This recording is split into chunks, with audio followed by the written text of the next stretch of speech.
and telling them that the economic policies they were pursuing were going to destroy the Nigerian economy. It was only when that failed that I spoke publicly. And we had to speak. Now the question which everybody is asking is, should Emir speak? And the answer is yes. And it depends on what Emir you are and what you're speaking on. I mean, Socrates said, wise people speak because they have something to say. Stupid people speak because they have to say something. But if you have something to say, you have to say it. And I never agreed that anyone could tell me, given my background, that I was not qualified to speak on the economy. I was a chief risk officer of a bank. I was MD of a bank. I was governor of the central bank. In 4 of the 5 years that I was governor, I was best central bank governor in Africa. In 1 of the years, I was best central bank governor in the world.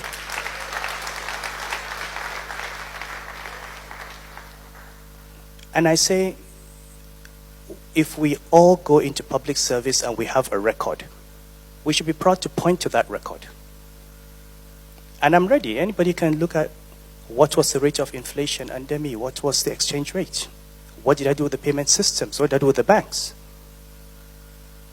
And if we spent all those years putting in our best to build this country, we have a right to speak when we see other people not doing the same thing.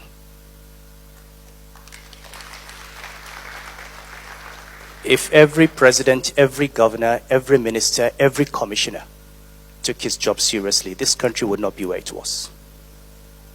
But if people are willing to be ministers and commissioners and governors and presidents for 8 years and not tell us how they have improved our lives, we have a problem.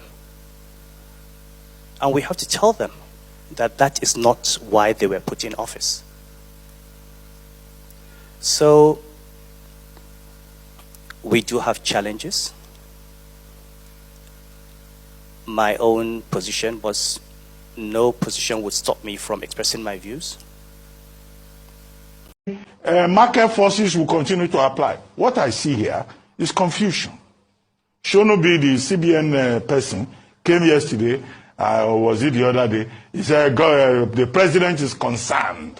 Ajuri Ngelale was saying yesterday, the president affirms. The president is concerned, he is affirming. Okay, what exactly is he concerned about? What exactly is he affirming?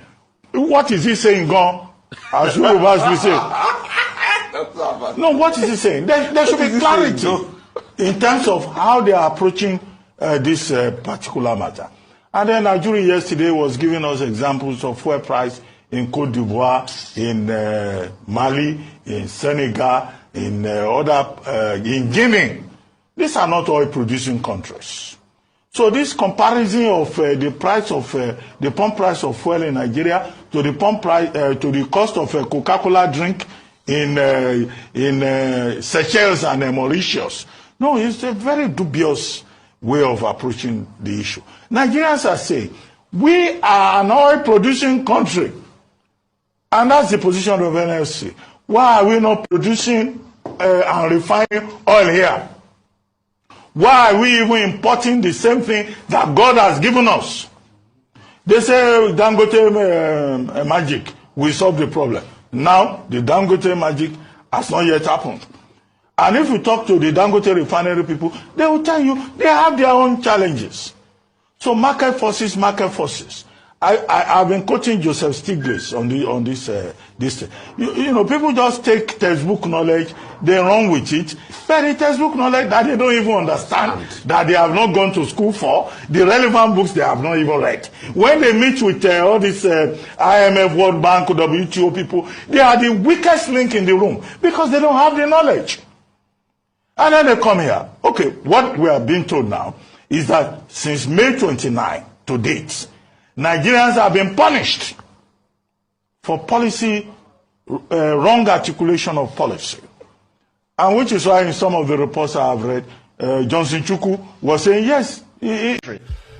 when I go on TV and radio, this is the question, this is the poser that I often get. They say, if our refineries were working, the idea is that if our refineries were working, fuel would be cheap for Nigerians at the pump.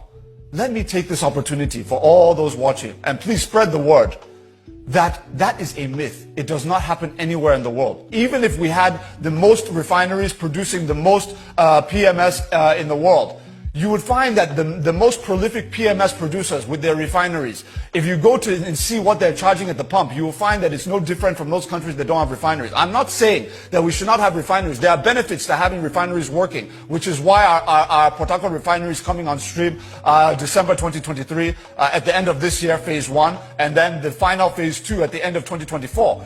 The Dangote refinery is obviously up. That's going to start dishing out products very soon. In BUA refinery, a new 200,000 barrel per day refinery is coming up in Akwa Ibom. We're going to have excess supply that we can export internationally. The point I'm making on this is that the reason why the price of the pump will not go down, irrespective of what your refining capacity is as a country, is because nobody spends billions of dollars, tens of billions of dollars on building a refinery because of charity or because of corporate social responsibility. They do it to make money. So that is why you find that no matter how many oil marketers you have bringing the product into the country, no matter how many refiners you have producing massive amounts of PMS and all of that, the price is dependent on the international benchmark of what the crude oil per barrel is, what the cost of it is. When the oil price is high, the price of the pump will go up. When the oil price is low, the price will go down. These are market fundamentals that are determined not in one country, but on the international stage. So what we are saying is that the benefits of having refining in the country is not that you will have cheap fuel. No. The benefit is that you would have saved the country hundreds of millions of dollars in transportation and logistics costs that we're spending on an annual basis of having to put refined PMS from an international refinery on the water to come to Nigerian shores, where we will now offload and send to our distribution stations. You save that money. In addition to that, you save tens of billions of about $10 billion a year on foreign exchange earnings that we're having to pay out to the refiners and to our partners to get that product exchanged from crude to refined PMS. We save all that money within the central bank as a result of having local refineries. So there are benefits. So you want the military to take over? Why? Yes, it's our leaders. They are failures. They are not doing well. It's like a country where we don't have a government. No sustainable government can stand and say he maintain the economy for 5 years, 2 years, even for 1 year. Then every day things begin to hard for people. So you are saying military better pass? Better pass, because military don't take these chances. They don't have a procedure or dialogue to manage these people, this government. They just make decree. They make decree and they go on. Yes. So may they overthrow Tinubu? I made them overthrow the government. No joy now. No, everybody is bitterly. Bitterly. The place of pay 100 naira is now 500 naira. Where did joy come from again? So Jagaban has seen come now, Nigeria, he spoil Nigeria. He spoil Nigeria in the other way that he not put the brokers he make, he did not include the refinery into the matter. So how will the refinery work? They have been complaining about the refinery, and the refinery nothing do it. So it's in order. He did not make provision, saying just make the... He did not make the provision. The palliative, is it bus that is the problem of the people? Yeah? He said go provide bus for palliative. Is that the problem of our masses? No joy. Everybody is bitterly now. Wow. The masses is bitterly annoyed. What do you mean that? How Nigeria they treat? Nigeria is treating me bad. All the whole federation, no people they happy now. And from that, come today this time. This is now because as you see now, even like before, work is moving perfectly. But now, everywhere, everything they dry. Both market, you, both working place, you, everything they dry. Nothing is moving. So now, before now, car they come here steady, but now they call customers say how far. They ask customer how far for the world. Say no fuel, no nothing there, no money. All of them they pack their cars. Their guys usually like they go wherever they are going, their business. They are doing business. They are coming back. They are trekking. Nothing they move. So, our family, how do they manage with this removal of fuel source? My family now, before they eat 3 square meal, now this one once in the day.